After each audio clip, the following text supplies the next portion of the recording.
Salut à tous et bienvenue dans ce 95e show en live sur MX Réflexion, mxreflexion.com et YouTube pour toutes les archives quand Blaise veut bien les mettre et qu'il n'y a pas de bug. C'est l'homme aux mille excuses en ce moment. Mais bon, c'est pas grave, moi j'ai quand même la patate, on se retrouve tous, toute la France et tout le monde entier est confiné. Mais c'est quand même la grande forme et j'en vois un juste en face de moi.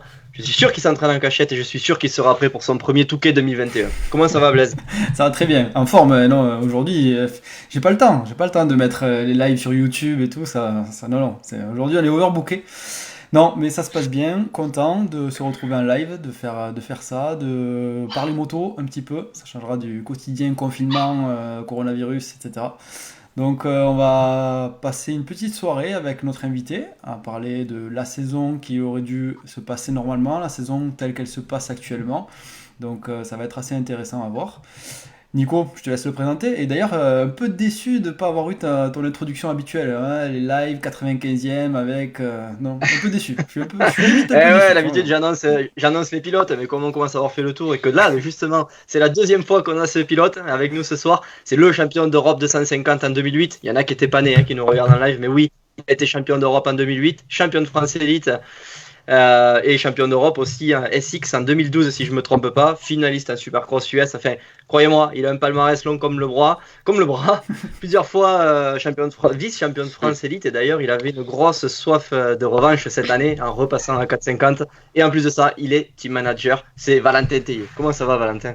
Salut les gars, ça va, vous avez l'air bien en forme en tout cas, je vois ça. Ça va, le confinement, ça nous réussit.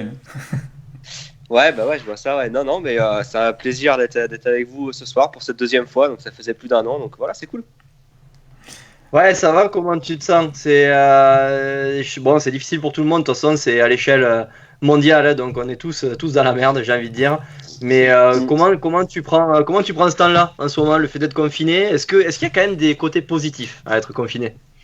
Ouais, alors oui, un peu de côté positif. Alors c'est vrai qu'au début, quand on parle de confinement, on voit que les côtés négatifs, mais il y a quand même des côtés un peu positifs. Moi, c'est simple. Donc, j'ai une maison depuis, ça fait 4 ans maintenant. Je crois que j'ai jamais passé 2 semaines de ma vie dans cette maison sans bouger. Donc, on va dire que c'est un peu le côté positif de se poser un petit peu. Voilà, j'en profite pour faire un peu quelques travaux, des choses comme ça, et puis aussi de m'oxygéner sans trop penser moto. C'est-à-dire que bon, je m'entretiens physiquement quand même, et surtout avec les pilotes du team. Mais je pense un petit peu autre chose aussi moto. Voilà, je fais un peu des trucs que j'aurais jamais fait, que j'aurais jamais pensé faire même d'ailleurs, repeindre des volets, des choses comme ça. Mais c'est les côtés aussi sympas de la vie, on va dire, voilà, que je découvre. T'aimes bien du coup ce côté-là, ce côté homme de maison? Ouais, j'aime bien, oui, ouais, si, parce que c'est pour moi que je le fais, quoi. Mais c'est vrai qu'en fait, je réalise des choses quand je fais ça. Je me dis, il y a des gens qui le font et qui se lèvent le matin à 8h, qui terminent des fois à 19h et qui font ça donc pour d'autres personnes, pour aller chercher des fois un SMIC. Donc ça fait réaliser certaines choses en fait. Et on se dit, bah voilà, finalement, quand j'étais pilote en championnat du monde ou autre, et que j'avais un salaire tous les mois qui tombait, bah c'était pas si mal, hein. C'était pas si mal. Mm. On a déjà une première question pour toi, Valentin. Alors, il faut se projeter un petit peu. On ne sait pas où on en sera cet été au mois de juillet. Mais Emmanuel Depeux qui nous demande si tu es prêt pour le CBO Supercross à Saint-Simon-de-Pélouaille. Ah bah, évidemment. Tu as été recruté. Oui, ouais, j'ai parlé un peu avec Manu par rapport à la course. Évidemment, ouais, je l'attends avec impatience. Je suis jamais allé en plus. Et en plus, un des partenaires, enfin le partenaire principal de l'épreuve, c'est CBO. Aujourd'hui, CBO, c'est quand même un gros partenaire du team 737 Performance et Mixlike. Donc voilà, ouais, bien évidemment, j'y serai. On y sera avec les pilotes. L'objectif pour toi, Du coup, comment ça va se passer pour... Vas-y, Blaise. L'objectif pour toi, c'est plutôt motocross avec l'élite, plutôt supercross. Tu vas essayer de combiner les deux, suivant la conjoncture et suivant comment ça va se présenter. Comment tu le vois, toi?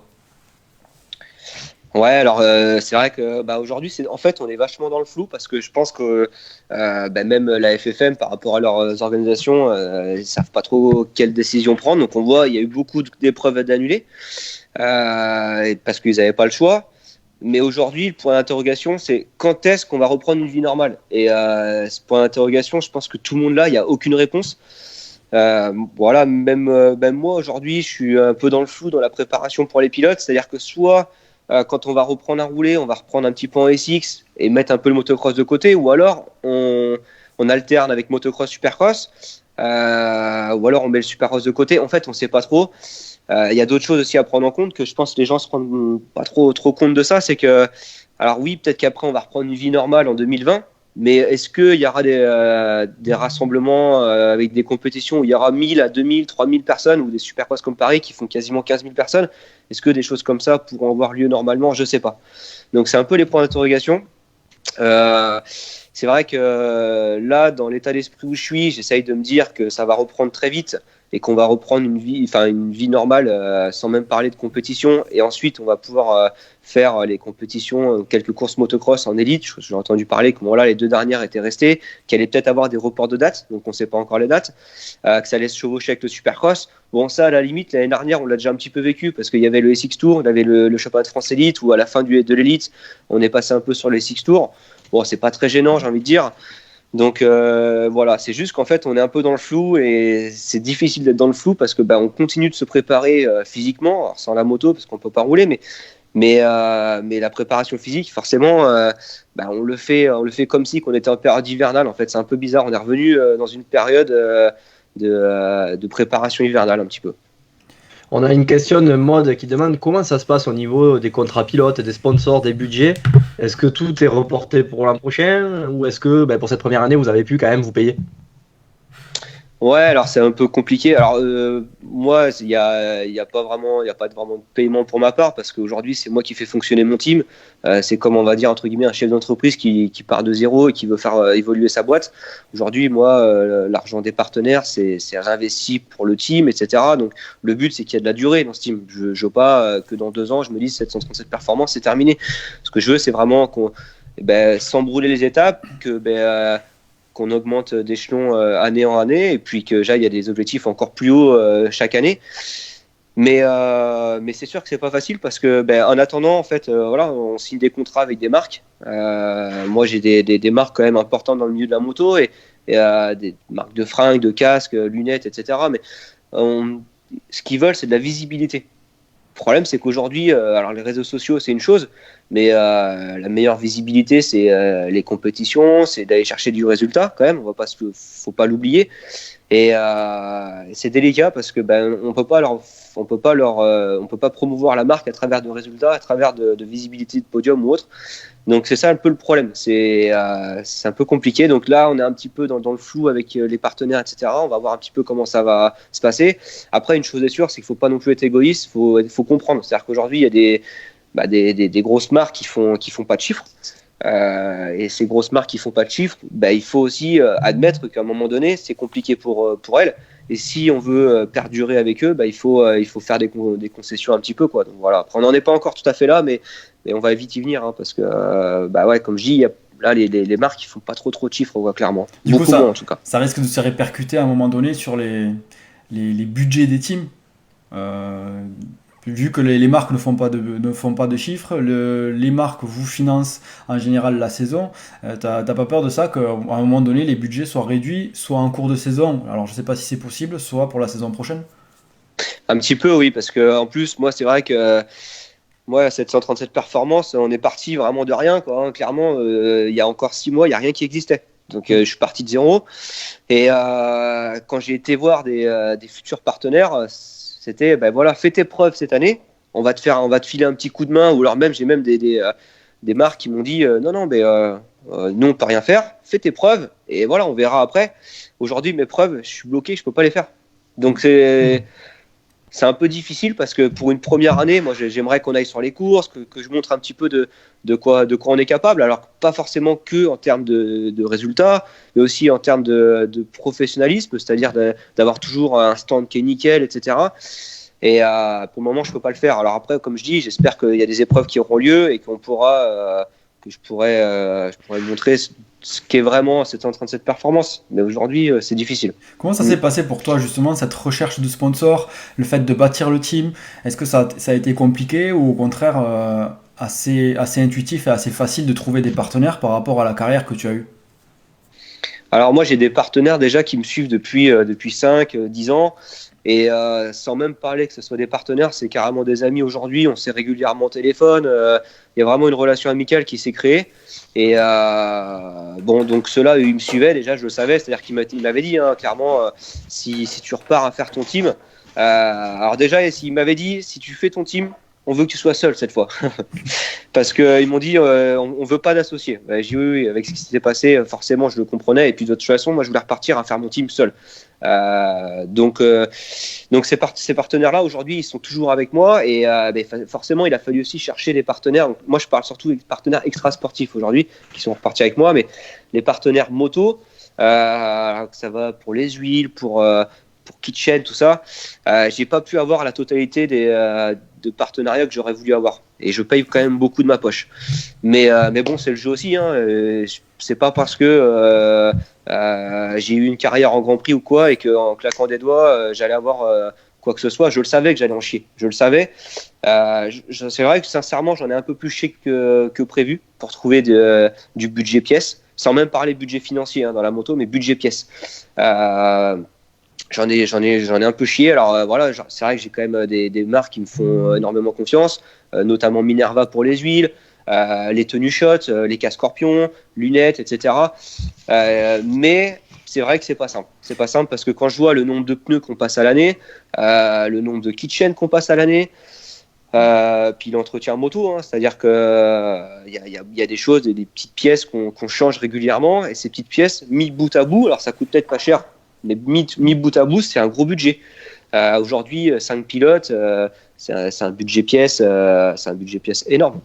Et c'est bizarre, c'est contre-intuitif, parce que moi, tu vois, j'aurais pensé que toute la partie moto, ça allait être assez facile pour avoir justement un budget, comme tu dis, pièces, moto, accessoires.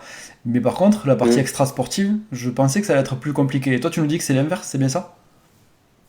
Ouais, c'est clairement ça. Après, je comprends aussi, parce que c'est vrai que je me mets à la place des gens du monde de la moto. Eux, ce qu'ils veulent, bon, c'est de la visibilité. Ils veulent aussi, je pense, perdurer dans le temps. Donc, ils se disent quoi ? 737 performance, ça n'existe pas. Ils nous parlent d'un truc, qu'est-ce que ça va donner quoi ? On ne sait pas quoi. Alors, il y en a qui aiment bien le challenge, et il y en a d'autres qui n'aiment pas non plus trop de prendre de risques, parce que c'est quand même mettre de l'argent aussi, investir entre guillemets de l'argent pour de la communication derrière. Donc, ils ne savent pas trop. Ces gens-là, je peux pas leur en vouloir, c'est tout à fait naturel. Et peut-être que moi, dans leur place, je me dirais pareil. Je me dirais, mais attends, lui, il vient d'où ? Il a beau avoir son palmarès ou peu importe, mais voilà, je sais pas ce qu'il a fait, je sais pas ce qu'il va faire. Donc voilà, ouais, c'est.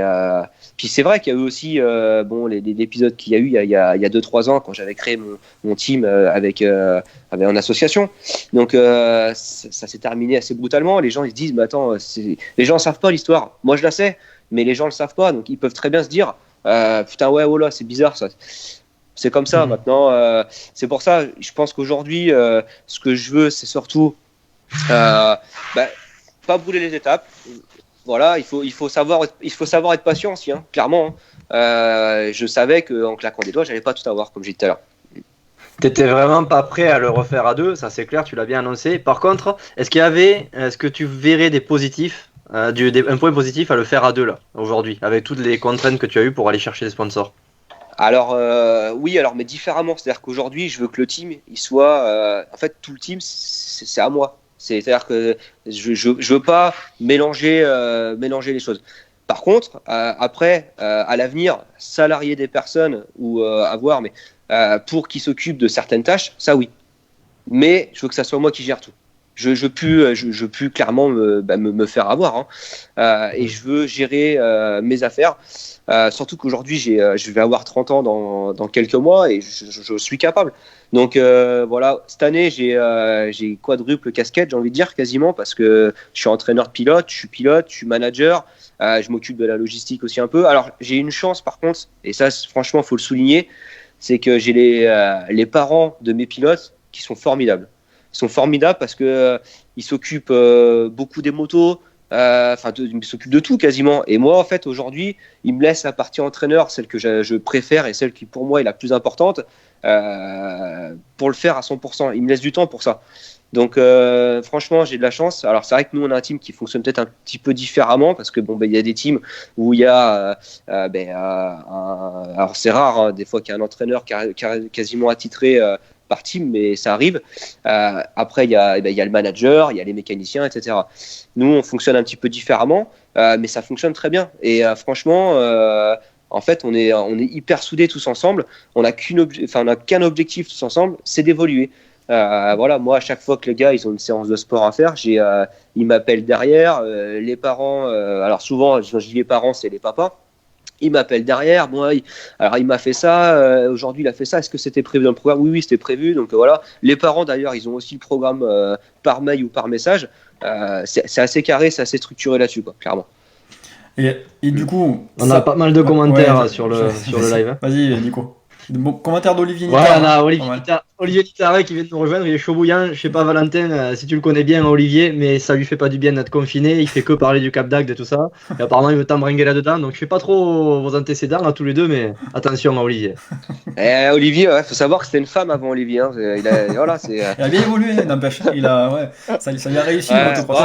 Après, c'est vrai que quand tu es prêt et que tu discutes en face de lui, tu vois quand même que c'était une femme avant. Il y a des traits qui ne trompent pas. Moi, au début, je me disais c'est à cause des fractures et tout ça, mais en fait, il est marqué quand même. Ouais. Non, par contre, c'est vrai qu'Olivier, aujourd'hui, et je vais dire ça pas parce qu'en plus tu me parles de lui, mais c'est la vérité.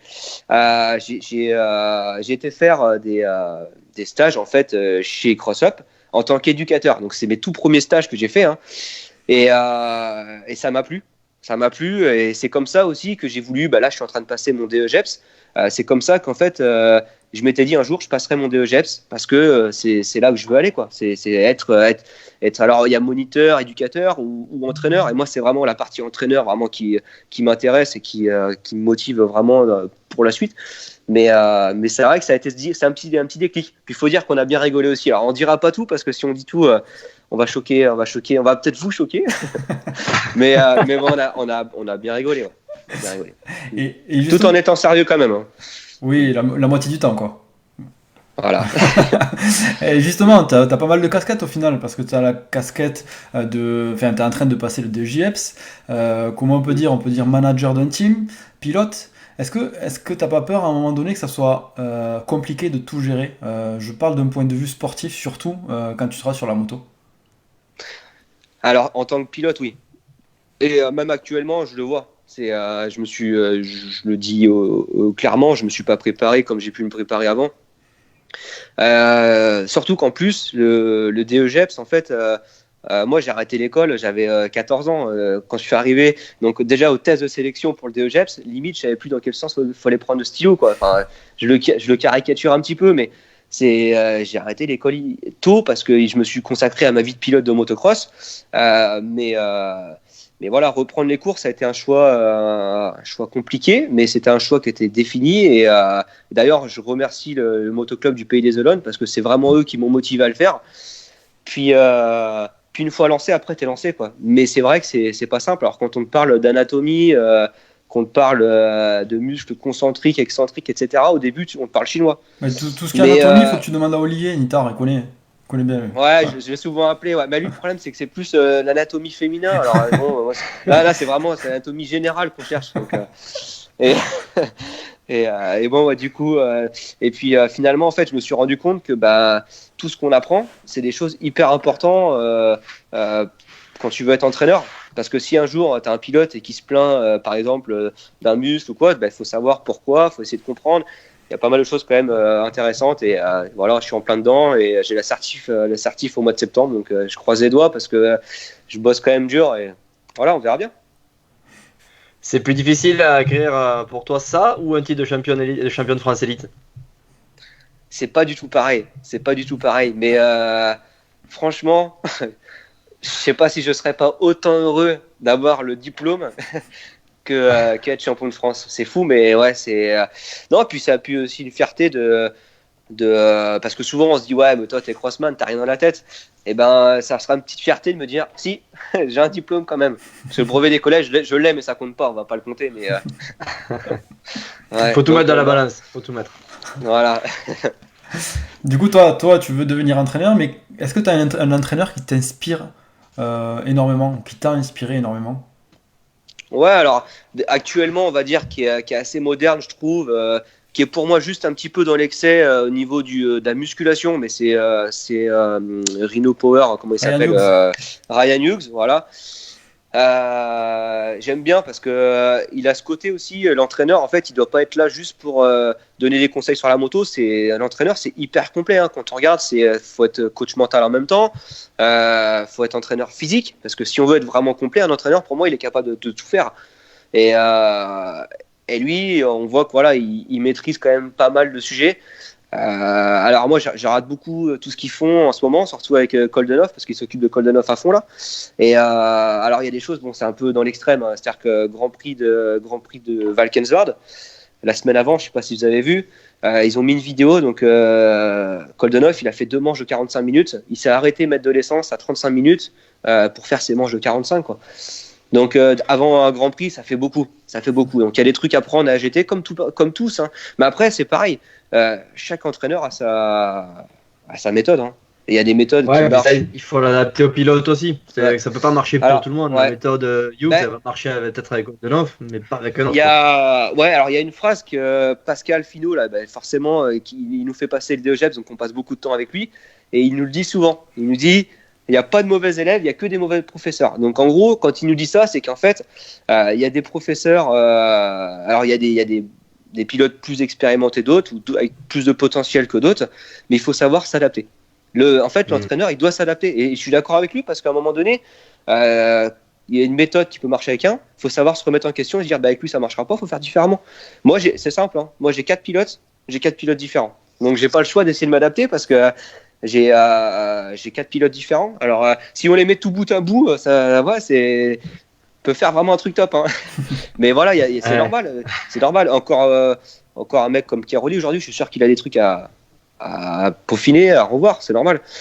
Mais ouais, en fait, un entraîneur, faut toujours se creuser la tête et puis faut toujours se remettre en question, hein, je pense aussi quoi. Donc c'est intéressant. Hein. Ça fait Tu as deux eu pas mal fois. d'entraîneurs, toi, dans ta carrière de sportif. Du coup, est-ce que tu t'inspires de certaines méthodes d'entraînement que tu as eues quand tu étais plus jeune? Alors ouais, quand même, c'est vrai que j'ai eu Jackie Vimon pendant 3 ans et je m'inspire beaucoup quand même de ce qu'il a pu faire parce qu'en fait, il arrivait à me faire des choses difficiles, que ce soit sur la moto ou en sport, mais dans l'amusement un petit peu. Et avec des réels objectifs. Il me faisait comprendre, il était fort mentalement. C'est une machine de guerre mentalement, Jackie. Et il arrivait à me faire comprendre que si je le faisais, c'était pour être meilleur. Donc, il n'y avait aucune fois où je me disais, ça me fait chier de le faire. Et sincèrement, hein, pourtant, il y a des fois, et franchement, on a fait des séances. Il nous a fait faire une fois une séance de canoë. J'avais jamais fait de canoë de ma vie. Je fais 10 coups de rame, 10 coups de rame à gauche, à droite. Je me retrouve à l'envers, la tête sous l'eau. Il me dit, bon, là, de toute façon, on part pour 2 heures. Donc, quoi qu'il arrive, tu vas être trempé, mais c'est pas grave. Et au bout de 5-10 minutes, j'étais trempé. Hein. Il me dit tu sais pourquoi tu le fais hein. Et c'est vrai que tu n'as même pas besoin de lui répondre. Tu te dis, mais oui, c'est vrai, il a raison. Je le fais parce que j'ai envie d'être devant. J'ai envie de réussir. Et il était hyper fort. Donc je m'en inspire forcément. Je m'en inspire. Puis même aussi techniquement, hein, je veux dire, c'est pas parce qu'il avait, là, il a 55, 60 ans. Je sais même pas exactement son âge. Mais il arrivait quand même techniquement à nous faire des choses sympas à faire en jeu. C'est-à-dire qu'on arrivait dans des freinages, il me disait, bah là, tu vois, voilà, tu fais plonger l'avant, tu lèves l'arrière, et pendant 10 mètres, tu dois être sur la roue avant, et à cet endroit-là, tu reposes ta roue arrière. Mais c'est vrai que c'est des jeux, parce que c'est des défis, en fait, et puis sans te rendre compte, ces défis-là, ils t'amènent de la progression. Et j'ai trouvé ça hyper intéressant. Donc voilà, puis même en Supercross, hein, franchement, aux États-Unis, quand j'y suis allé, heureusement qu'il était là. Parce que quand je suis arrivé à Anaheim, là, dans la série de Whoops, j'ai fait 2 Whoops à pied, déjà on me voyait plus. Et je l'ai regardé, j'ai dit je crois qu'on va faire demi-tour. Hein, et je sais pas comment il a fait, il a su me remettre en confiance. Et finalement, on a été en finale le soir. C'était improbable. Pourtant, voilà, je voulais rentrer à la maison, hein, clairement. Donc voilà, un entraîneur, ça sert aujourd'hui. C'est hyper important. C'est hyper important. Moi, je m'en suis rendu compte quand j'en ai eu un. Mais avant, je me disais, ouais, ils ont tous des entraîneurs, c'est de la branlette. Ben, franchement, non. Non, c'est hyper important. Tu penses quoi des pilotes qui ont. Alors, il y en a peu en motocross, hein, mais ou des pilotes ou dans d'autres sports qui ont un entraîneur physique, un entraîneur mental, un entraîneur technique. Tu penses que c'est la bonne solution ou tu penses qu'il faut une personne de confiance qui fasse un peu tout? Alors, ouais, alors faut faire attention. Si tu as une personne de confiance qui est compétente dans chaque domaine, ça c'est intéressant. Si elle est honnête avec toi-même, elle te dit par contre, voilà, le côté coach mental, ça je connais pas, ou le côté physique, c'est pas top, donc je préfère que tu ailles voir un spécialiste. Voilà, ça c'est, il y a pas de mal. Ce qu'il faut pas, c'est avoir 10 000 personnes. Tu peux pas avoir un coach mental, un coach physique, un coach technique, un coach. Ça fait trop. Après, à un moment donné, tu te perds un petit peu, quoi. Je pense qu'il faut quand même trouver quelqu'un de très complète, et à la limite, après, peut-être rajouter une personne en plus pour vraiment structurer encore plus les choses. Mais trop, c'est compliqué quand même. C'est compliqué. Puis en plus, surtout que déjà, c'est difficile. Hein. Ça dépend des pilotes, mais il y a des pilotes qui mettent du temps à avoir confiance en une personne. Un entraîneur, par exemple, alors moi, sur mes 4 pilotes que j'ai, t'en as qui ont eu plus vite confiance en moi que d'autres, ce qui est normal. Et il y en a aussi des pilotes qui ont mis, on va dire, 3 mois, 2 mois, 3 mois à me faire vraiment confiance à 100%. Donc, pour une personne qui a du temps à faire confiance, je ne vois pas être entouré de 4 personnes différentes. Tu peux pas. Et toi, parce qu'en plus, ouais. Excuse-moi, vas-y. Non, je disais en plus, les personnes qui t'entourent pour réussir, c'est simple, c'est ton ou tes confidents. Ces gens-là, c'est avec eux avec qui il faut s'appuyer pour aller au plus haut. Donc, faut pas avoir peur de discuter de tout, quoi. Clairement. Hein. Et du coup, toi, avec tes pilotes, est-ce que tu es le style d'entraîneur qui les pousse dans les derniers retranchements, ou au contraire, plutôt à les faire jouer pour atteindre leur objectif, un petit peu comme tu disais à l'image de Jackie Vimont?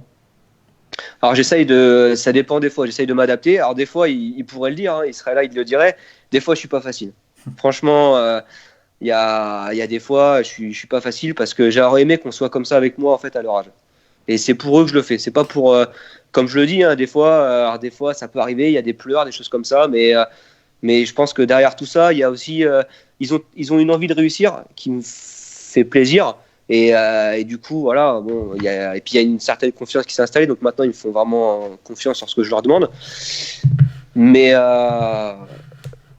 voilà, après, la question exactement c'était quoi? Parce que je suis un peu embrouillé là. C'était la part, tu sais, enfin, la part d'entraîneur entre la partie plaisir et la partie à la dure, quoi. Ah oui, oui, non, voilà, j'adapte. Franchement, il y a des fois on va faire des entraînements un peu plus plaisir, et des fois on va faire des entraînements un peu plus durs, ou alors j'arrive aussi à m'adapter par rapport à la situation. C'est-à-dire que des fois, c'est l'humain qui veut ça. C'est-à-dire qu'on arrive à l'entraînement et ils sont pas en forme comme je le voudrais, et je leur ai prévu 2 manches de 30 par exemple. C'est juste comme ça pour... c'est peut-être pas le cas, mais et je vois que c'est dur, et ils ont vraiment pas envie.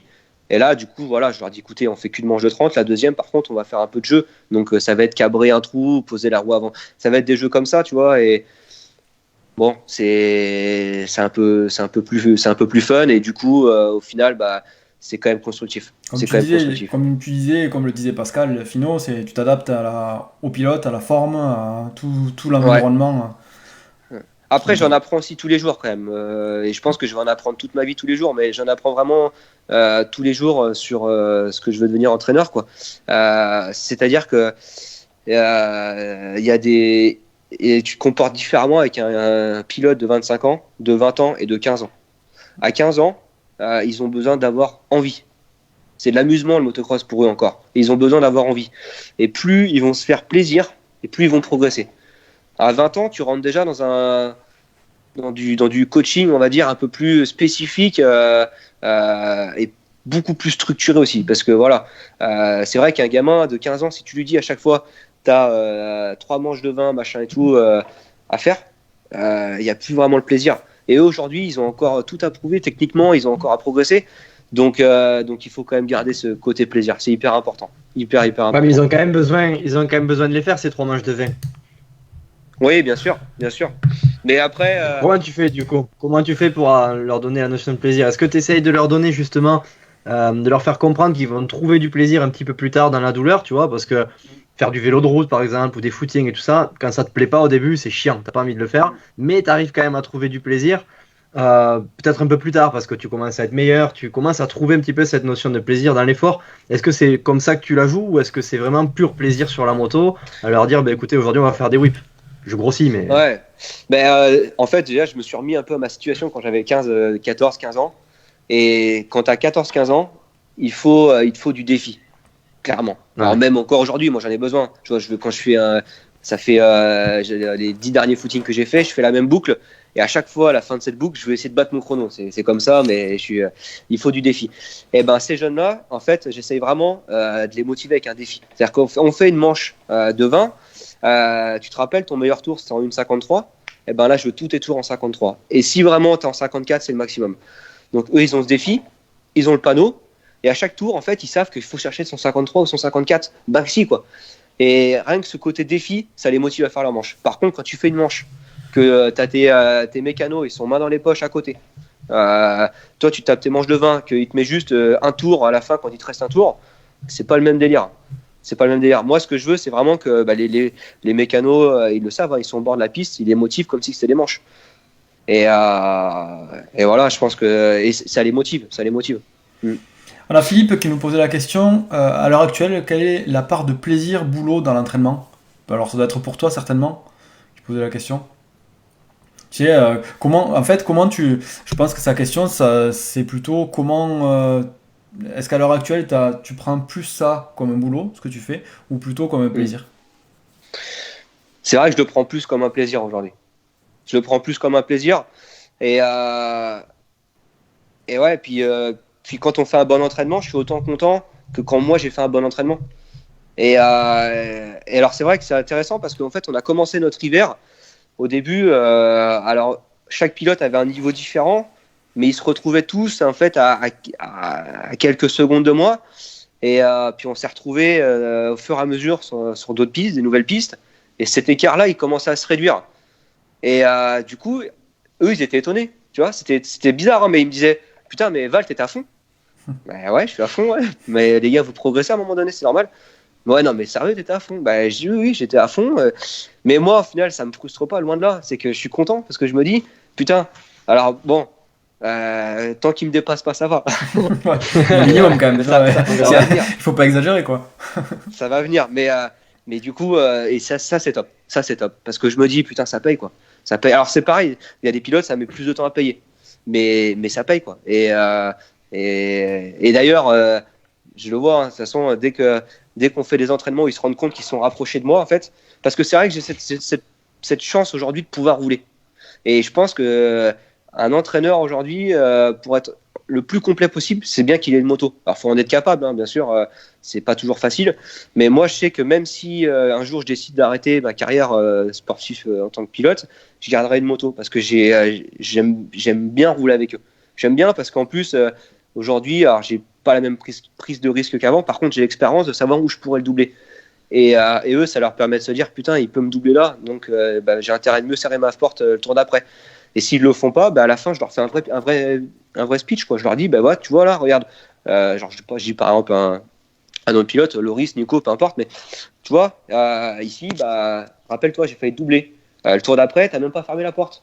On est en course, je te doublais 2 fois. Et il se rappelle cette situation. Et peut-être qu'en tant qu'entraîneur, quand tu es statique sur la piste, tu ne vois pas ce genre de choses. Donc il y a toujours des petits plus intéressants en fait, en tant que pilote. On a Philippe qui nous demandait aussi, est-ce que tu les pousses à continuer leurs études? Alors, c'est une question délicate parce que je ne suis pas pour l'arrêt des études. Mais de l'autre côté, si tu veux progresser bien en moto, il faut absolument se concentrer 100% à la moto. Moi, je le vois à partir du moment où j'ai eu la chance de pouvoir me consacrer de 100% à la moto, j'ai fait la meilleure année de ma carrière. Et parce que c'est vrai, clairement, d'aller à l'école, c'est chiant. Hein. C'est chiant. En plus, tu fais du motocross. T'es en cours de récréation, tu parles avec tes collègues de motocross, ils te rigolent au nez.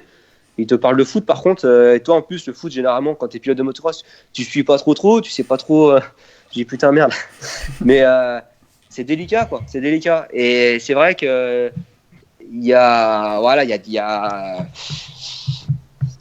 du pour et du contre. Le problème d'arrêter l'école, moi, c'est plus la vie sociale. La vie sociale avec peut-être de côtoyer du monde qui est un peu embêtante parce que tu la coupes complètement, tu te retrouves chez toi. Et ça, c'est un peu compliqué. Puis tu as aussi le fait, c'est important de savoir écrire, hein, mine de rien. C'est important de savoir parler anglais aussi.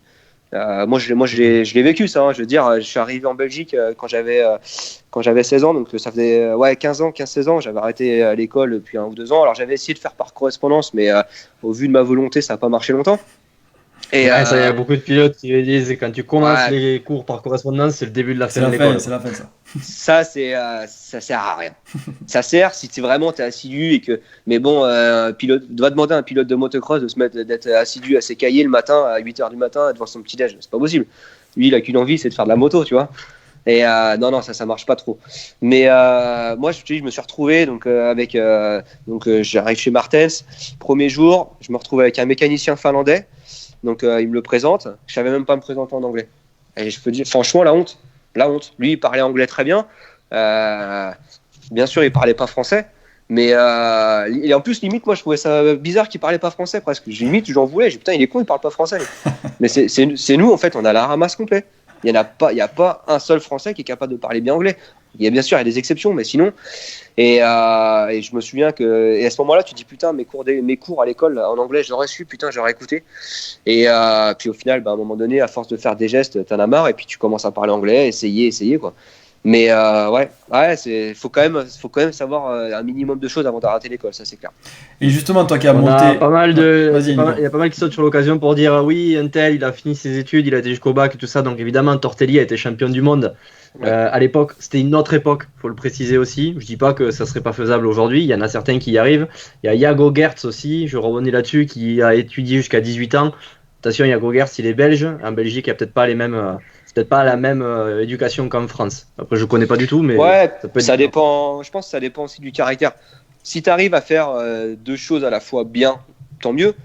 Mais si, par exemple, tu vas à l'école pour faire acte de présence et que tu vas à l'école et que ça te sert à rien du tout, autant arrêter. Hein. Parce que si tu vas à l'école et que dans ta tête, moi c'était ça en fait. Moi j'allais à l'école, dans ma tête c'était moto. Et je crois que je faisais acte de présence, clairement. Je crois que ça se voyait sur les notes. Hein. On a Jérémy qui me pose la question sur quoi tu t'es basé pour choisir tes pilotes. Alors il y a plusieurs choses. Ce qu'il faut voir, c'est surtout à long terme le potentiel du pilote. Et puis après aussi c'est pareil, il y avait la proximité. Mes pilotes habitent pas trop loin non plus. C'est des pilotes que je connaissais, que ce soit Loris, Mathis, les frères Duhamel aussi. Je les regardais depuis longtemps. Voilà, il y avait des petites choses comme ça quoi. Et David, du coup, qui pose une question qui est liée, qui demande si les parents de pilotes ont dû payer un droit d'entrée ou est-ce qu'ils ont apporté un budget de fonctionnement par rapport aux sponsors. Comment ça s'est passé pour ça? Alors après, ça c'est en interne, mais tout dépend en fait des choses, des demandes aussi des parents pour les pilotes, etc. En fait. Hein. Mais ça dépend s'il leur faut un mécano. Par exemple, si le gars il te dit je veux venir dans le team, il me faut un mécano à l'entraînement, un mécano pour ma femme, un mécano pour les courses. Enfin, c'est sûr qu'après, si les parents ils veulent s'occuper de rien du tout, ils veulent que le fils réussisse, puis ils veulent s'occuper de rien du tout, ils te disent il lui faut un mécano, il lui faut 6 motos, il lui faut. À un moment donné, tu t'adaptes en fait. Hein. Tu te dis, si tu veux ça, c'est ça. Et chaque situation est aussi différente. Voilà. Après, ça reste un peu plus. Ça dépend des pilotes, des besoins, du niveau, de l'âge, pas mal de choses. Ouais, bien sûr. Après, le niveau, c'est normal, il rentre en compte aussi à un moment donné. Ouais. C'est-à-dire que si un pilote il fait vice-champion de France junior et l'autre il fait 20e championnat de France junior, tu peux pas avoir les mêmes conditions. Et à un moment donné, c'est normal. C'est la triste réalité des sports, quoi, et même de la vie de tous les jours, j'ai envie de dire. On a une question un peu plus technique. Sur quel critère Vas-y, attends, je termine juste sur ça. D'Anthony qui nous demande si tu utilises le launch control pour les départs sur la Xurana. Alors, je l'utilise des fois. Et en plus, il est hyper efficace. Donc, je l'utilise des fois, ouais. C'est bien d'utiliser quand... Alors maintenant, nous, on a des grilles. On part sur des grilles qui prennent vachement de chevaux quand même. Mais si par exemple il pleut beaucoup, ces grilles, elles ont tendance quand même à patiner. Ça peut être intéressant d'utiliser. Puis surtout après la grille aussi. Après la grille, ça permet de mieux tracter, quoi. D'accord. Vas-y, Nico. 350 pour toi, Valentin. On tient à le préciser. Si tu comptais rouler un MX1 à l'élite avec une 350 face au 4,5. Oui. Ouais, c'était. Alors, je l'ai fait plus pour le côté en fait plaisir. Après, il y a le côté aussi performance qui est intéressant parce qu'elle est légère. Il y a un bon rapport poids-puissance. Maintenant, c'est vrai que pour se battre avec des 450, je l'ai vu au motocross inter de Sommières. Malheureusement, avec un départ aux côtes, j'ai pas pu partir mieux que 15 ou 20 à chaque fois. Mais voilà, il y a des pistes où je peux être moins bien avec 450 comme je pourrais être mieux avec 350. En tout cas, une chose est sûre pour moi, c'est qu'en supercross, un 350, ça reste l'arme. Ça reste vraiment intéressant. Ouais, tu penses que c'est plus intéressant quand même que le 450, même si tu rates un peu tes départs ou justement en supercross, est-ce que c'est pas un souci parce que c'est à plat Alors, en supercross, c'est assez court. Les départs sont courts, donc j'avais pas le problème. Je me souviens, il y a 2 ans, je roulais avec la 350 KTM et je partais souvent devant. Et les départs assez courts, ça allait. Mais c'est vrai qu'en motocross, on a des départs qui sont griffés. Donc, ils prennent beaucoup de chevaux. Et c'est plus, en fait, c'est plus ça qui peut être embêtant. C'est plus ça qui peut être embêtant. Les grosses pistes griffées où là, on a besoin d'avoir de la force moteur. Après, la 350, on peut pas lui demander d'avoir la force moteur de la 450. Même si c'est une très bonne moto. Voilà. Ça fait plusieurs fois qu'on a la question aussi qui. Ouais. Vas-y, Nico, ouais, c'est ça va clair. être la même. Et ça fait plusieurs fois qu'on a la question de Kevin aussi qui veut parler de ton frère Valentin. Pourquoi tu ne l'as pas pris dans ton team et quel est son objectif? Alors peut-être on fera un live avec ton frère du coup un jour. Bien sûr, pourquoi pas. Ouais, moi Charlie, lui ça a toujours été son plaisir la moto en fait. Puis c'est pareil, Charlie a toujours été un peu dans l'ombre de moi en tant que pilote. Je parle à chaque fois qu'on venait le voir quand il était jeune sur les courses, c'était ouais ton frère il fait quoi? À un moment donné, il en avait aussi plein le cul d'entendre ouais mon frère il fait quoi? Lui aussi il existe quoi. Et donc lui il a pris un autre chemin, c'est-à-dire que la moto à un moment donné il s'est dit ouais c'est peut-être pas mon truc. Et puis voilà, il a une vie aujourd'hui où il fait des horaires de travail quoi. Et puis son plaisir c'est la moto, on roule toujours ensemble quasiment. Et puis il progresse en plus, il a du potentiel, mais il veut rester vraiment dans son petit truc en Pays de la Loire, Vendée. Et puis voilà, ouais. Moi j'avais une question pour toi, et on a beaucoup de questions, là, ça pleut en ce moment. Juste pour revenir sur ce que j'avais noté, toi comment tu vois ton après-carrière? Est-ce que tu te vois plutôt, du coup maintenant, je t'avais posé la même question il y a 1 an, quand tu étais venu dans le live, et maintenant que ça se dessine au niveau de ton team, au niveau du brevet pour être entraîneur, tu te vois plus dans quel secteur? Team, entraîneur, team manager, tu te vois comment?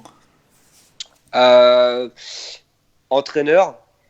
Et via mon team, en fait, c'est vraiment comme ça que je vois les choses. Alors, j'aimerais aussi faire des stages de pilotage dans des clubs de moto. Mais c'est vrai que entraîneur dans mon team, ça c'est vraiment l'objectif principal. Et puis voilà, après faire confiance éventuellement à quelqu'un qui peut aussi manager un peu l'équipe, tout ce qui est logistique et tout. Parce qu'à un moment donné, je pourrais pas tout faire, ça c'est sûr. Mais voilà, c'est vrai que moi c'est le côté en fait encadrement des pilotes qui me plaît. En fait aujourd'hui il y a des choses qui me dépassent clairement. Je me dis il y a des pilotes, la plupart des pilotes avec des parents qui claquent du pognon à crever dans des teams où il n'y a même pas d'encadrement. J'hallucine en fait, je me dis putain mais c'est la base du motocross, il faut être encadré quoi. Et je me dis il y a des pilotes en fait ils roulent, mais après quand ils roulent après rouler pardon, ils sont chez eux, ils jouent à la PS4. Mais ça, c'est. Alors qu'après le roulage, en fait, il y a quelque chose à faire. Il y a de la récupération. Il y a la nourriture aussi. Il faut bien manger. Il y a les heures de sommeil importantes. Mais il y a un programme sportif à tenir quand même. Et puis c'est pareil, faire le sport, c'est bien beau d'avoir un programme sportif, mais le sport, tu peux pas le faire toujours tout seul quand même. Il faut avoir un entraîneur avec toi pour te booster, pour machin. Donc, ouais, voilà, c'est ce côté vraiment encadrement, pour moi, il est essentiel, il est primordial. Ça, c'est clair. Et du coup, toi, tu prônes l'encadrement complet, c'est-à-dire même au niveau championnat de France junior, Europe, enfin même junior, on va dire, c'est encadrement de la nourriture au sport à côté, à la moto, vraiment le package de vie, quoi. Pas que la moto, alors, je veux dire. Pas que la moto et le physique. Je leur fais pas à manger non plus. Mais ils ont ils savent sur quoi il faut faire attention. Là par exemple cette semaine ils ont un programme physique de sport. Alors bon on fait des visios quasiment tous les jours, parce qu'on fait comme on peut, hein. Chacun est confiné chez soi, donc on essaye d'adapter la situation, mais c'est aussi le rôle de l'entraîneur d'adapter toujours la situation, je pense. Mais par contre, dans leur programme de sport, alors c'est peut-être un peu militaire, mais ils ont à 8h debout, à 9h30 ou 10h couché. Ils savent qu'à 9h15, ils ont des étirements à faire. C'est hyper structuré. Et aujourd'hui, alors j'aime bien quand même vérifier s'ils le font, mais je leur fais confiance. Il y a une confiance qui s'est créée avec mes pilotes et je leur fais confiance. Même si, bon, des fois, je leur dis t'as bien fait ça? Ouais, c'était comment et tout. Je m'y intéresse pour vraiment savoir s'ils l'ont bien fait. Mais, j'allais te demander comment tu vérifies quand ils sont à distance. Bon, après, alors, il y a aussi le système de polar où tu peux mettre ton polar sur Internet, où tu as les données. Ouais. Mais bon, à un moment donné, après, c'est pareil, quand on fait les séances de sport, tu arrives à le voir s'ils sont couchés de bonne heure ou pas. Il y a des signes qui ne trompent pas quand même. Ouais. Ouais, je voulais venir là par rapport à ce que tu disais sur le site Polar par exemple. On avait une question tout à l'heure. Est-ce que tu les fais bosser tout le temps avec le cardio-fréquence-mètre? Alors, ils ont tout. Ouais, aujourd'hui, c'est obligatoire. Pour leur pulse, en tout cas. Pour leur pulse, c'est obligatoire. Tu peux pas. En fait, tu peux pas faire. Auto aussi, hein? Ouais. T'es obligé parce que pour la récupération, il faut être une certaine zone de pulse. Pour faire du foncier, il faut être une certaine zone de pulse. Pour faire du fractionné, il faut aller atteindre une certaine zone de pulse. Tu peux pas en fait travailler sans ton cardio. C'est obligatoire. C'est obligatoire. Ouais. Toi, t'es moins pour les entraînements on a vu Tomac, c'était il y a 2 ans, je crois, avec Ryan Hughes. On voit justement. Il y a 5-6 ans, mais oui. Ouais, il y a longtemps, mais bon, le temps passe. Et du coup, ces entraînements-là, en intervalle training, haute intensité, avec du poids, t'es un peu moins sur ça, toi? Ouais. J'en ai parlé, justement, ça tombe bien, parce que j'en ai parlé avec mes pilotes cette semaine en visio, on en discutait. Je disais, ouais, vous voyez parler de Ryan Hughes, j'avais dit cet exercice-là, c'est exactement le même que faisait Tomac avec Hughes, mais nous on le fait avec beaucoup moins de poids. Lui il le faisait avec 15 kilos par exemple. Mais je suis pas trop fan de trop de poids moi en fait. Je préfère aller chercher de l'endurance de force avec le poids de corps plutôt qu'aller chercher vraiment peu de répétitions, prendre du volume, parce que mis à part Weston Peck qui arrive à rouler avec des bras 3 fois les miens, je trouve pas que c'est hyper intéressant d'avoir des gros muscles en fait, mis à part pour le physique. Mais eux, c'est pas ce qu'on veut. Ce qu'on veut, c'est être performant sur la moto et faire. Alors par contre, on fait des entraînements à la dure quand même. Là, on a fait une séance hier matin. Franchement, moi je l'ai fait avec eux, hein, donc je sais ce qu'on fait et c'est balèze. C'est-à-dire qu'on va faire des fois entre 12 et 15 minutes de gainage et c'est du gainage, c'est du costaud. Après, c'est pareil. Des fois, on a un gilet lesté aussi. On va faire de la moto, on met le gilet lesté dans le sable, des choses comme ça. C'est à la dure, mais on va dire ça reste modéré quand même. D'accord. C'est pas dans l'extrême non plus, ouais. C'est pas dans l'extrême. Après, comme je dis, je veux pas critiquer là-dessus parce que chacun a sa méthode et peut-être qu'un Tomac, ma méthode ne fonctionnerait pas du tout, hein. Donc voilà, on est tous différents. Peut-être que Ryan Hughes il s'est adapté par rapport à Tomac. Il s'est peut-être dit tu vois, il a besoin d'avoir un peu plus de volume musculaire, donc on va bosser avec des poids plus lourds et puis voilà. Après, je sais pas. Le physique, parler de physique, c'est délicat. On s'en est rendu compte nous. C'est vrai que quasiment tout le monde a des avis qui divergent sur le physique et c'est normal parce qu'on a tous des morphologies différentes, des buts différents et c'est vrai que c'est un sujet un peu épineux quand on en parle avec quelqu'un qui fait déjà beaucoup de physique. Tout le monde prône pour sa propre méthode et c'est là où c'est vrai que même entre entraîneurs, même entre très bons entraîneurs, je pense que la moitié ne sont pas d'accord, quoi. Ouais, mais moi c'est simple, hein. J'ai vu plein d'entraîneurs physiques et c'est pareil, j'ai eu plein de versions différentes. Mais après, je pense qu'il ne faut pas trop s'éparpiller. Il faut partir sur des méthodes qui marchent. Voilà, à un moment donné, si tu veux gagner un petit peu en endurance, la partie foncier, elle est importante pour le pilote en période hivernale d'en faire. Quand tu fais des compétitions, si tu ne fais pas de l'intervalle training pour réveiller ton cœur, aller chercher vraiment de l'intensité, je ne vois pas comment tu peux être hyper réactif sur la moto. Donc, il y a des choses qui parlent d'elles-mêmes. Si tu fais du foncier, tu fais 3 footings de 45 minutes à 130 pulsations avant une compétition, faut pas s'étonner que les 3 premiers tours, tu te fais doubler par 10 personnes le week-end, par exemple. Voilà, il y a des choses. C'est vrai qu'on entend beaucoup de choses des fois d'entraîneurs, mais après, il y a certaines choses qui reviennent quand même. Il y a Olivier, du coup, qui nous fait une petite remarque sur le physique. Hein. Olivier Nittard, pour le physique, il dit que Valentin il préfère 1m65, 49 kg, 90 B en général. C'est une petite parenthèse physique, quoi. Il est chaud, Ouais. franchement, Ouais. ça me fait peur pour Olivier parce que dès qu'il va Ouais. sortir de la cage, il faut pas Ouais. trop tôt. Hein. Tu vois, ça me fait plaisir. Parce que je me dis, Olivier, il est en plein confinement, mais il est en forme quand même. Donc, ça va. Oui, il a pas perdu la forme, on le voit là. Ah, il est bon, Ah, il est bien, bon, bien, là.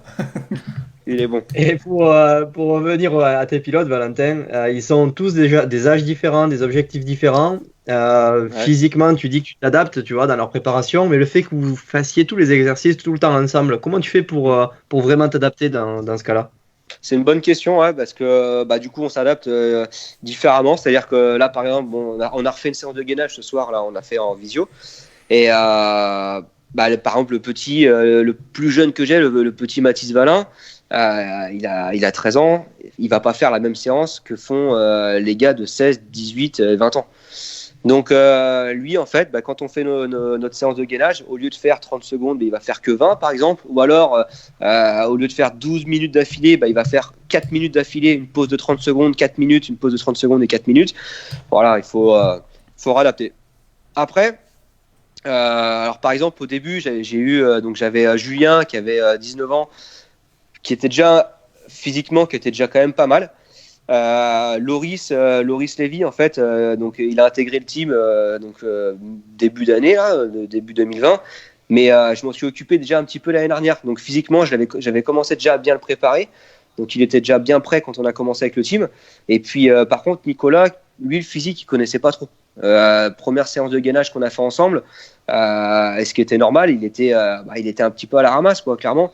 Aujourd'hui, il fait du gainage, il tient comme moi. Et pourtant, du gainage, j'en ai bouffé. Et à cet âge-là, en fait, c'est incroyable l'évolution que tu peux avoir physiquement. C'est assez incroyable. Donc maintenant, on arrive à faire nos séances avec les 4 pilotes, à part Mathis, où on réadapte, mais les autres, on fait tout ensemble parce que, alors à part le footing, par contre, tout ce qui est pulse et tout, on est tous différents. Il y en a au réveil qui sont à 50, d'autres à 60, 65. Voilà, pour ça, les pulses, c'est tout, c'est différent pour le physique. Mais pour tout ce qui est renfort, en tout cas, là aujourd'hui, on fait quasiment tous pareil. Ouais. Et en général, vous roulez combien de fois par semaine en général quand tu es toi avec tes pilotes? Ça dépend. Alors on essaye de faire. En fait, on fait un peu des pics, c'est-à-dire des fois on va faire que 2 à 3 fois par semaine, et puis des fois on va partir une semaine. On est parti une semaine en Espagne, par exemple, on a fait 5 fois de la moto dans la semaine. On est parti aussi un petit peu dans le sud de la France. Pareil, on a été chez Banff, d'ailleurs, qui est une très belle piste, et on a fait 2 ou 3 jours d'affilée, je crois. On essaye vraiment de. Ça dépend. On varie en fait. On reste pas toujours sur lundi, mercredi, jeudi. Il n'y a pas de planning dimanche. fixe, quoi. Non. Puis de toute façon, en plus, cet hiver, on a vraiment dû s'adapter par rapport à la météo. C'était l'enfer. Et on avait programmé des semaines, des fois, où on a dû se dire, oulala, là, on va devoir modifier parce que. Et c'est ça qui était bien aussi. D'ailleurs, c'est intéressant quand on se réadapte un petit peu à la planification. On se dit, aujourd'hui, on peut pas faire ça. C'est pas grave, on va aller là. On retape 200 bornes, on va rouler ailleurs. Mais moi, ça me plaît. Ça, c'est cool au final. Tu as entraîné un pilote qui s'appelle Tom Guyon. Il a énormément progressé à tes côtés. On a eu pas mal de questions là-dessus. Qu'est-ce que tu penses justement de son évolution? Est-ce que tu penses que c'est quelqu'un qui a le potentiel et le mental pour arriver jusqu'au bout? Alors, je pense, ouais, parce que au début, c'était pas facile. Puis après, il y a eu cette confiance qui avait régné, en fait. Et à partir du moment où il a commencé à me faire confiance, il y a eu vraiment, on a bien bossé, on a bien progressé. Et puis bon, après, voilà, il s'est retrouvé un petit peu livré à lui-même. Pour être honnête, je sais pas trop comment il a fonctionné. Mais c'est vrai que c'est un très bon pilote, et c'est un pilote aujourd'hui qui est capable de rouler devant. Maintenant, il faut faire attention. Des pilotes comme lui, il y en a plein d'autres. Et je sais pas physiquement aujourd'hui ce qu'il fait, mais il faut pas rester sur les acquis de quand il avait 16 ans. Ça évolue, les programmes après évoluent, etc. Mais une chose est sûre, c'est que voilà, il a un âge aujourd'hui, il faut pas s'endormir, quoi. Ça roule. Et c'est cette année et maximum l'année prochaine. Si un pilote comme lui loupe le coche cette année ou l'année prochaine, c'est compliqué. C'est pour ça, quoi. Aujourd'hui, il faut rien laisser au hasard, quoi. Rien laisser au hasard. Et alors on le voit aujourd'hui, il y a un pilote qui a vraiment passé un cap, je trouve, qui a bossé dur, c'est Thibaut Benistan. Thibaut Benistan, moi Valkenswaard, il m'a clairement impressionné. Il part 2 fois à la rue parce que première manche il tombe au départ, il remonte dans les 10 il me semble quasiment. Et à deuxième manche il part pas très bien, il remonte presque à se battre devant. Ouais, c'est bien, mais bon, peut-être aussi parce qu'il a su se remettre en question. Et des fois, il faut savoir aussi bien se remettre en question. C'est ça qui est pas facile aussi pour un pilote, des fois, de se dire bon, ce qu'on a fait là, ça marche pas. Il faut savoir se remettre en question, repartir sur une autre base, quoi. Et voilà. Ouais. Après, Et on a posé la semaine dernière la question à Olivia Lancelot qui était avec nous dans le live. Elle habite en Belgique comme toi. Parce que ça fait partie des sacrifices à faire quand on est dans le motocross. Toi aujourd'hui, ton team il est basé en Vendée, tu t'entraînes beaucoup, tu fais quand même 200, 300 km, voire même aller en Espagne de temps en temps, mais voilà, tu n'es pas basé en Belgique, tu restes là-bas. Est-ce que tu penses que on peut fabriquer des champions aussi en Vendée? ouais, bah après, moi, j'ai pas prévu de rester tout le temps chez moi, sincèrement. Comme j'ai dit, cet hiver, bon voilà, j'avais les semaines de cours, tout a été difficile à planifier quand même. Mais j'ai prévu vraiment qu'on bouge. L'hiver prochain, on sera en Vendée que partiellement du temps. On va beaucoup bouger parce qu'il faut bouger. Il faut bouger. Après, il faut faire attention. Par contre, l'Espagne, c'est beau, hein, mais c'est pas là que tu progresses trop non plus. L'Espagne, c'est bien pour prendre de la vitesse parce que c'est des terrains assez béton. Il n'y a pas trop de trous, ça va vite. Donc ça, c'est intéressant pour prendre de la vitesse avant la saison. Mais quand je vois que des pilotes peuvent aller en Espagne au mois de décembre, là, il y a strictement aucun intérêt d'aller en Espagne au mois de décembre. Pour moi, hein. Là, il faut bouffer un petit peu, de boue, hein, mine de rien. Il faut bouffer un petit peu de boue, des ornières, des trous. Il faut se faire un physique. Hein, puis après, techniquement aussi, ça fait progresser. Alors, faut faire attention parce que quand tu roules trop dans la boue, après, tu perds de la vitesse. C'est délicat ce que je veux dire. Mais tu prends de la technique, mais tu perds un peu de vitesse parce que tu roules un peu sur tes 60% de la poignée, tranquille et tout. Et c'est un peu de la balade des fois quand c'est vraiment très troué, très défoncé, très des grosses ornières. Et tu perds un peu de vitesse. Donc c'est pour ça qu'il faut faire attention. Le top, c'est d'alterner un petit peu les deux, un petit peu de vitesse, un petit peu d'ornière, un peu de boue, et là c'est top. On a une question intéressante de Philippe qui nous demande si c'est pas trop dur de voir partir de tes pilotes, des pilotes que tu as entraînés dans un team un peu plus gros. Toi, tes pilotes ont signé pour 1 an ou plus dans ton team? Alors déjà, moi, sa question, j'ai pas eu encore le cas d'avoir un pilote qui part dans un plus gros team, et donc bon, ça m'est pas encore arrivé, je sais pas trop l'effet que ça fait, mais faut juste aujourd'hui, il faut pas être égoïste. Tu prépares un pilote pour l'avenir. Si un jour il a une opportunité d'aller dans un team qui est mieux, alors évidemment, faut quand même qu'il soit mieux, parce que c'est sûr que si un pilote part dans un team où toi tu sais que c'est le chantier, c'est un peu la foire, ça doit être frustrant. Mais quand c'est un team qui est mieux et qui peut apporter à ton pilote que tu as programmé entre guillemets pour qu'il réussisse, c'est que du bonus, quoi. C'est que du bonus. Et au contraire, vas-y, quoi. Vas-y, et puis va faire tes preuves là-bas parce que tu le mérites. Et s'ils viennent te chercher, c'est qu'ils savent aussi que tu as du potentiel pour y arriver. Donc après, voilà, non, ça, je pense que ça peut être. Puis j'y serais convié un jour, et je l'espère. J'ai envie de dire même, je l'espère. Ou alors, j'ai un partenaire qui veut me suivre à 100% et qui me dit, écoute, non, mais laisse pas partir ton pilote et on va aller en championnat du monde avec lui, quoi. Et là, ça, c'est autre chose. Ça serait ta On a David consécration. T'aimerais partir en championnat du monde? Ouais. Alors, championnat d'Europe déjà dans un premier temps. Après, championnat du monde, quand ils arrivent en championnat du monde, ils ont 19 ans. À part, il y avait l'époque Erlings Roxen où à 16 ans, ils étaient champions du monde. Mais ça, moi, je veux pas rester trop là-dessus parce que ça reste quand même, c'est rare quand même ça. Mais normalement, c'est 19 ans championnat du monde, 19, 20 ans. À cet âge-là, si l'entraîneur il a bien bossé jusqu'à 19 ans, alors faut pas les perdre de vue non plus. Après, l'idéal c'est qu'ils gardent un entraîneur jusqu'à toute leur carrière. Mais s'il a déjà bien bossé, après ils ont les bases, ils savent un petit peu comment faut bosser. Par contre, si à 19 ans il va aller en championnat du monde et il fait son sport toujours tout seul depuis qu'il a 15 ans et qu'il se couche tous les soirs parce qu'il joue à Call of Duty à 2h du matin et qu'il ne sait pas se coucher de bonne heure ou quoi. Enfin, bien sûr, je prends l'extrême, mais là, il part droit dans le mur. Hein. À 19 ans, championnat du monde, si t'as jamais connu ce que c'était d'être structuré, c'est mort. C'est mort. À 17 ans, quand ils sont en championnat d'Europe, ils doivent vivre comme un pilote de GP. Pas moins. Pas moins, sincèrement. Ils doivent faire les mêmes sacrifices qu'un pilote de GP. Parce que le problème, c'est qu'en plus, il faut quelqu'un qui sache leur faire prendre conscience de ça. Moi, j'ai pas eu. Enfin, on m'a toujours dit, moi, t'inquiète, t'as du talent, tu vas réussir.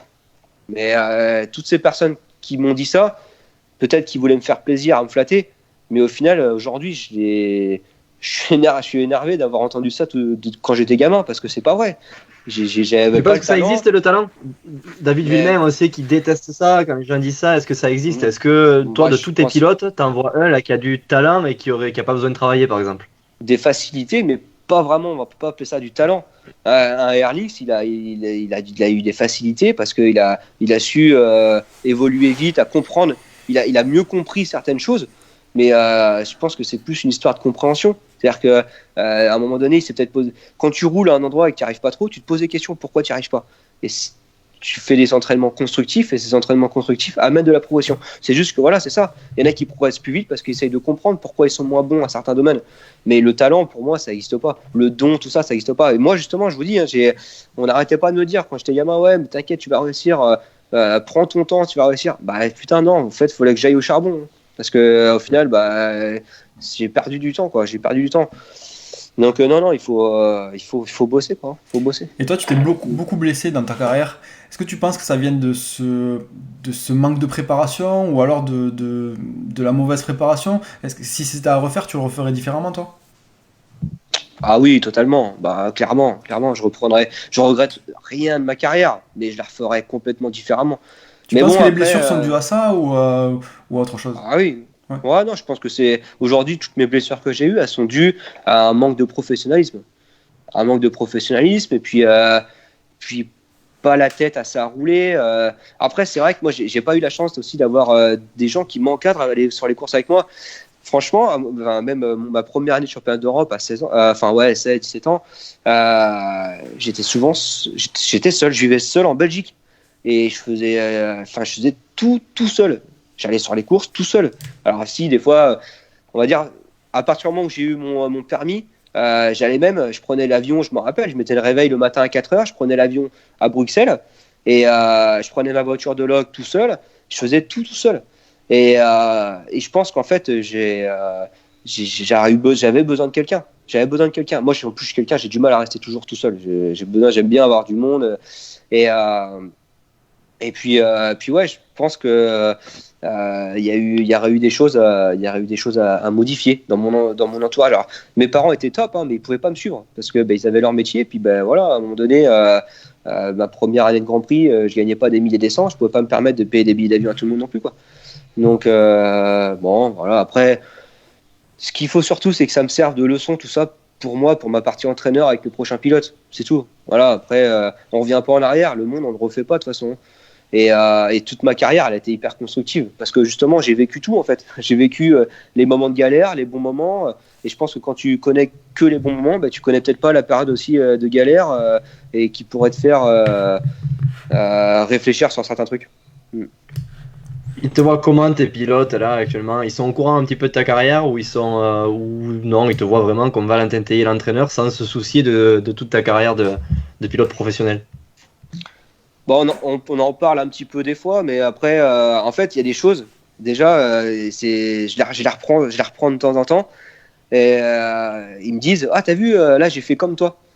Et je leur dis, ouais, mais moi, c'est pas ce que je veux. Je veux que tu fasses comme j'ai demandé, mais c'est pas forcément comme moi.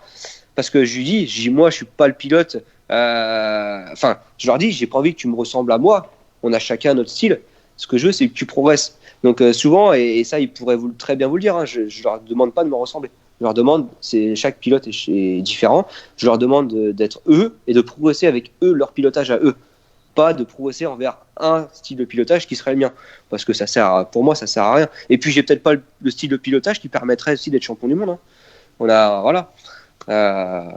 Faut mieux plutôt. C'est-à-dire le style de pilote. Pourquoi? Qu'est-ce qui, dans ton style, qu'est-ce qui fait que tu pourrais pas être champion du monde? Qu'est-ce qui aurait changé? Disons que vu que je l'ai jamais été,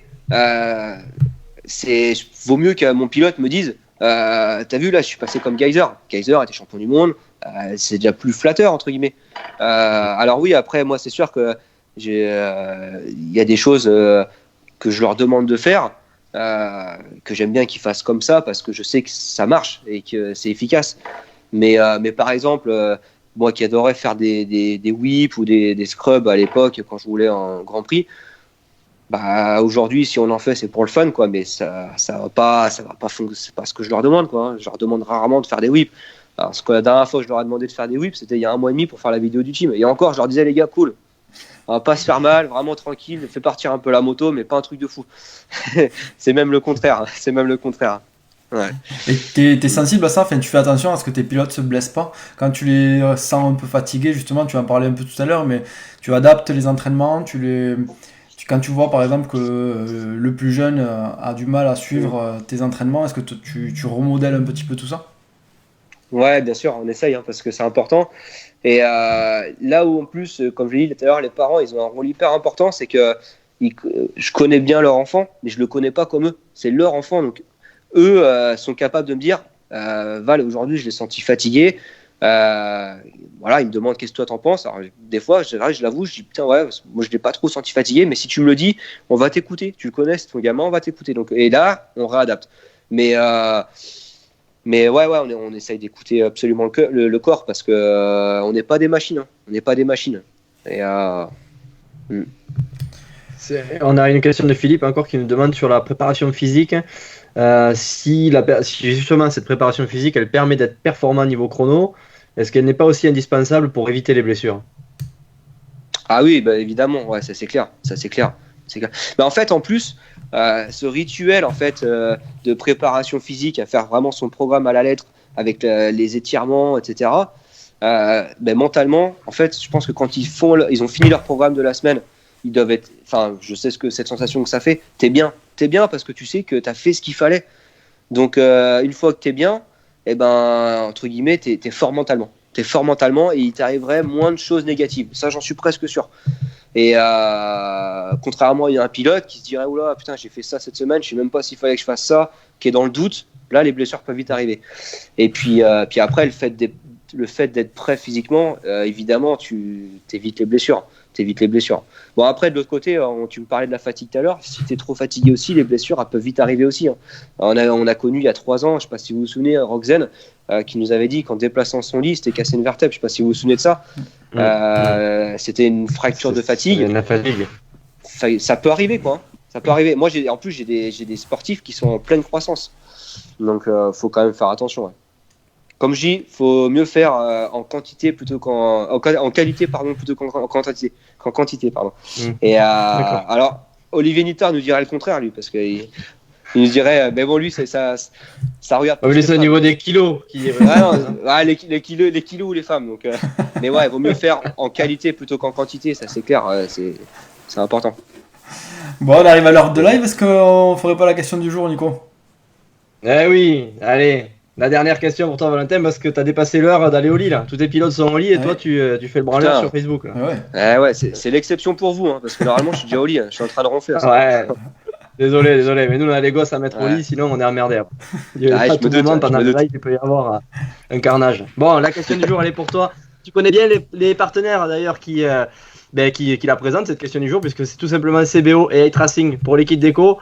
Et en espérant qu'ils aient toujours du budget pour nos lives quand même, parce qu'on sait que tu pompes tout, Valentin, et en plus le coronavirus, on est dans la merde. On va avoir de plus en plus de bugs, hein, Blaise. Ah oui, là ça va couper à la demi-heure de live maintenant. C'est ça.